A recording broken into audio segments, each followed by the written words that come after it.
Patronato Deliberado. Con usted hablamos alguna vez, Sí. una charla por Zoom. No es la primera vez que sé que usted habla del tema. Usted también la ocupa y la preocupa, porque usted es una jueza de ejecución penal que en algún momento también define una libertad y que en ese contexto establece las reglas del cumplimiento de esa libertad por parte de aquel que está reinsertándose, pongámoslo en estos términos, en la sociedad, ¿correcto? Sí. ¿Cree que hay que modificarlo, reformarlo, dotarlo de mayor fortaleza, de más músculo, de más gente? Por supuesto que sí, y te voy a resaltar la importancia que tiene el Patronato de Liberados. Según las estadísticas que informa la Procuración de la Provincia de Buenos Aires, en el primer trimestre del año 19, por ejemplo, se denunciaron más de 260.000 hechos, ¿sí? Sí. Delitos. Bien. Según los informes que tenemos, los que elaboró el Tribunal de Casación oportunamente, dicen que al servicio penitenciario ingresan por año 3.500 detenidos. Con lo cual, vos fijate el margen de delitos cometidos y de la cantidad de personas que ingresan privadas de la libertad. O sea, la enorme mayoría no ingresa al servicio penitenciario. Con lo cual, alguien, esos hechos, a menos que supongamos que todo el mundo enloquece y denuncia falsamente, hay delitos que se cometen y quedan ahí, se diluyen en la nada misma. Entonces, es por eso que este organismo tiene la relevancia que no se le está dando. Es el organismo que tiene que velar por el cumplimiento de las pautas en las cuales son liberados. El control, la asistencia, exactamente. ¿Eso cómo de se las hace? ¿Casi condiciones. manualmente hoy? Mira, hasta donde yo sé y por la pandemia estaban haciéndolo vía WhatsApp. Ahora abrieron las oficinas, ¿de qué manera están trabajando? Tienen días Pero a ver, y horarios. parece un esquema bastante rudimentario, permítame la expresión. Con la buena voluntad que pueden tener los trabajadores y aquellos que están... ¿Sí? O sea, porque acá lo que teníamos era alguien que había recientemente dejado atrás una pena, Sí.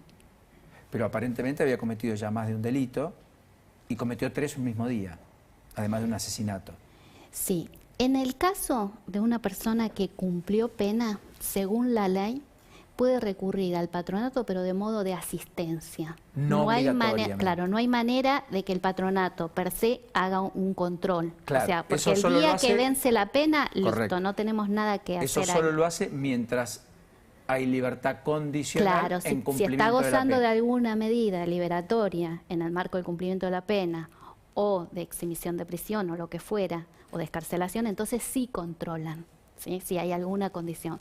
Pero acá hay que saber que el día que a una persona se le vence la pena, nadie puede Correcto. hacer nada. ¿sí? Correcto. Julia, usted todos los días toma decisiones Sí. como jueza de ejecución penal. ¿Qué es lo que más le asombra? Usted tiene un recorrido en la justicia. Lo empezó ayer. En estos últimos años, de lo que está viendo. Mira, yo creo que en muchos periodos lo que más me asusta es el doble discurso, ¿sí? Porque ante las cámaras el poder político dice una cosa y después ante los jueces o en los hechos hacen otra. ¿Ejemplo? Por ejemplo, ahora te traigo esto muy reciente. Los jueces penales fuimos citados el 27 de diciembre a la Corte, a la Suprema Corte, donde se nos leyó un habeas corpus que había resuelto y donde se hablaba de la crisis humanitaria en prisión por la cantidad de detenidos que alojaba el servicio penitenciario, promoviendo las medidas liberatorias. Bien, esto a su vez se plasma en un documento que hacen desde el mismo Ministerio de Justicia, yo la verdad no lo había visto escrito hasta que encontré este documento, donde dicen, hablan de la superpoblación y las medidas que adoptaron.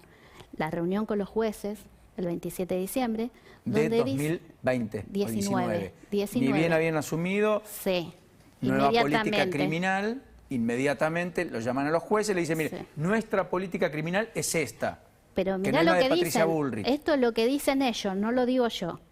Dice, se debatieron aspectos relativos a la aplicación de medidas alternativas a la prisión y se brindó respaldo institucional a las juezas que la implementaron.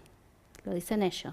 Otra, dice, el Ministerio Público derogó 2 resoluciones cuya vigencia representaba un obstáculo para el uso razonable de la prisión preventiva.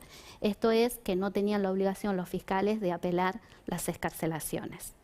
¿Sí? O sea, le quitó a los fiscales el peso de de tener que apelar cada sí. vez que alguien era excarcelado. Tal cual, exactamente. Por lo tanto, era dejar librado a que la excarcelación se cumplimente. Y dice, y en el corto plazo se proyecta impulsar una reforma legislativa para promover el uso razonable de la prisión preventiva, impulsar la aplicación de soluciones alternativas y dotar de mayor simplicidad a la ley procesal penal y a la ejecución de la pena, porque hablan de la demora que tenemos los jueces de ejecución para resolver beneficios.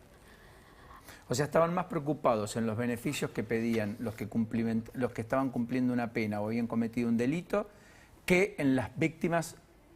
Totalmente, de esos o sea, delitos. A la problemática de superpoblación carcelaria, lo único que ofrecen como solución son medidas liberatorias.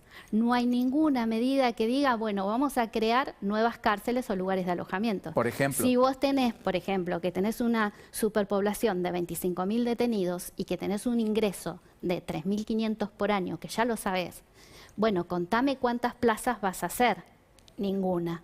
¿Sí? Y en el mejor de los casos, a veces dicen, bueno, si proyectamos 1.000, ¿qué resuelve si vos sabés que entran 3.500? Por eso Bernie dice, si me prendían fuego la comisaría, tenía 30. Sí, igual de todas maneras, quiero calcinadas. decirle al ministro que no es la primera vez que pasa algo así y que normalmente lo primero que hacen es desalojar la comisaría. ¿Sí? Cuando la gente va a buscar a alguien que está alojado ahí, rápidamente sacan. O sea, eso... No soy policía, pero... Debieron haber hecho eso, preventivamente, a sabiendas de que había una marcha, que iban a ir a la puerta de la comisaría y que van a pedir explicaciones a la propia policía. Y que no tenés que tener al detenido en ese lugar si la gente está... Pero de por sí no son lugares para no tener... deberían estar los detenidos en comisaría, esto está claro. Pero si además vos le sumás que hay un clima de irritabilidad, que hay un hecho que provoca conmoción, correcto. Bueno, ABC en el lugar no está. Yo no sé si este señor estaba ahí, pero si estaba era un error. ¿Usted no se lo siente sé. respaldada como jueza? ¿O con estos documentos, etcétera, lo que siente es una especie de espada de Damocles que usted tiene que liberar más que encarcelar? No, yo soy una oveja negra en el sistema y me siento así. ¿Qué significa? Y que, o sea, las denuncias de juicio político, por supuesto que las tendré que soportar, pero... esto está, es una presión. ¿Que la ley se aplique? Por supuesto, o sea, yo juré aplicar la ley, la Constitución, ¿sí?, de la Nación. No lo que el poder político de turno quiere que yo haga y que no resuelve las problemáticas que tiene, ¿sí? Porque y creo que es un grave error de la justicia argentina resolver el problema que tiene el Poder Ejecutivo, que yo tengo que tomar el Código Penal y este señor cometió este delito, listo, esta pena, pues y el lugar de alojamiento y el control corresponde al Ejecutivo. Y tengo que instar a que el Ejecutivo cumpla con su función. Es muy interesante, este es un punto central en la charla. Si se pueden concentrar, observen lo que está pasando y lo que está diciendo la doctora Julia Márquez. Lo que dice, yo como jueza no tengo que ocuparme de si las cárceles son sanas y limpias, no tengo que ocuparme de la infraestructura que debe dotar el poder político, los gobiernos de turno respecto a cómo se cumple una pena. Yo lo único que tengo que hacer como jueza es aplicar el Código Penal. Ese es el mandato que tengo, para eso fui electa, para eso tengo el cargo y ostento la responsabilidad de juez. Por lo tanto, cuando alguien infringe la ley, cumple un delito, yo tengo que fijarme qué código le corresponde y cuál es la pena y aplicarla. Luego son otros los actores que tienen que ocuparse de cómo es ese tránsito de la reincidencia o no eventual, de cuál es la resocialización del reo.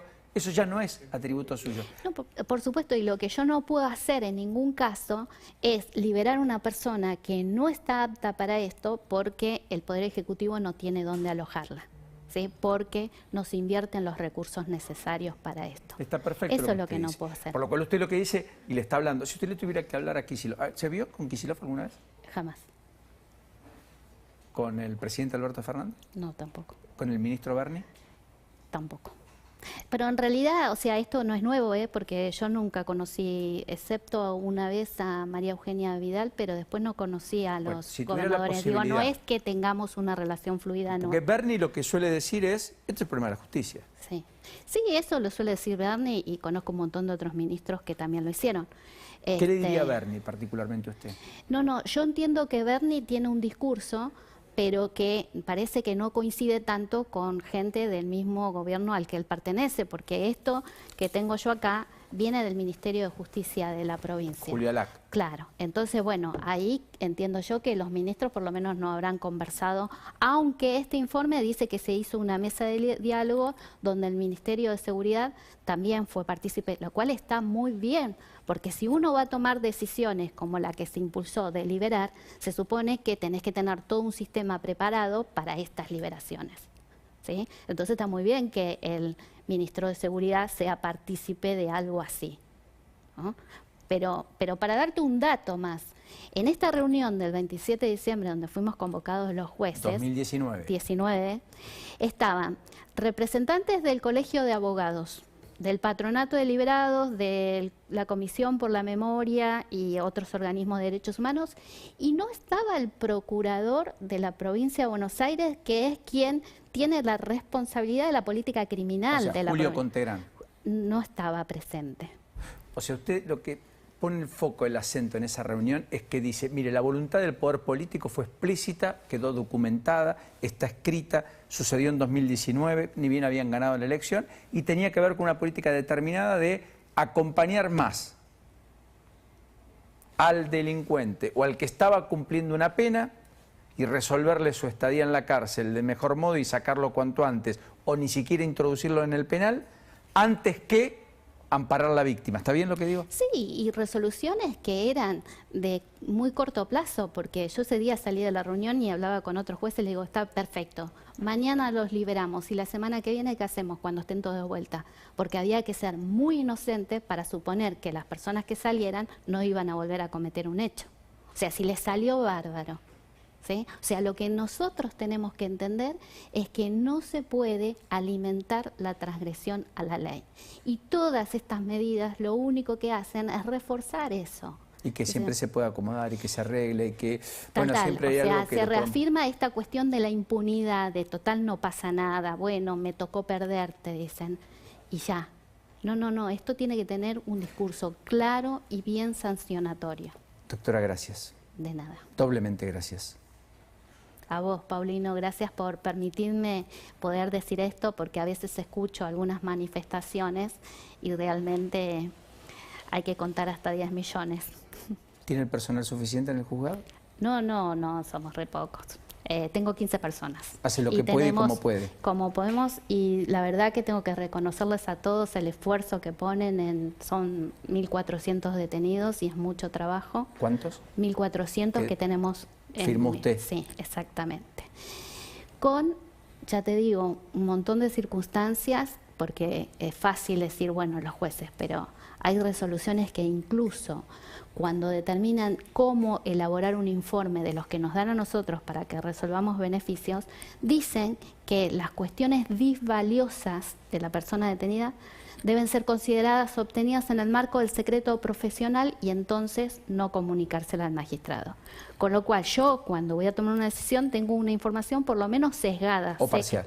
Claro, es sesgada, no me van a informar nada malo, me van a informar lo positivo. El resto lo tengo que imaginar yo. Y si yo lo imagino, va a la Cámara y la Cámara me dice, su decisión es arbitraria. ¿En base a qué? ¿Entendés? Doctora, gracias.